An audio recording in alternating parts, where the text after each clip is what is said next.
আসসালামু আলাইকুম। আগামী 16 June institute of charter secretaries of Bangladesh ICSB উদ্যোগে চার্টার সেক্রেটারি ডে উদযাপিত হতে যাচ্ছে। আপনারা জানেন 2010 সালের 16 জুন চার্টার সেক্রেটারির পেশা বাংলাদেশে আইনগত স্বীকৃতি লাভ করে। এ দিনটি উদযাপন করার মাধ্যমে professional development, good governance, sustainable corporate culture বিকাশে চার্টার সেক্রেটারিগণের দায়িত্ব ও কর্তব্যের বিষয়ে সচেতনতা আরও জোরদার হবে।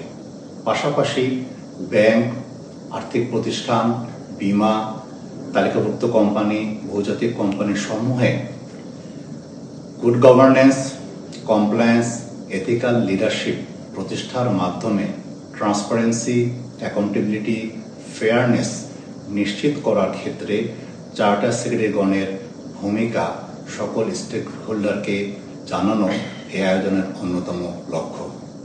আসুন স্বতঃস্ফূর্তভাবে সবাই মিলে প্রথমবারের মতো আয়োজিত চার্টার সেক্রেটারি ডে বর্ণিল করে তুলি।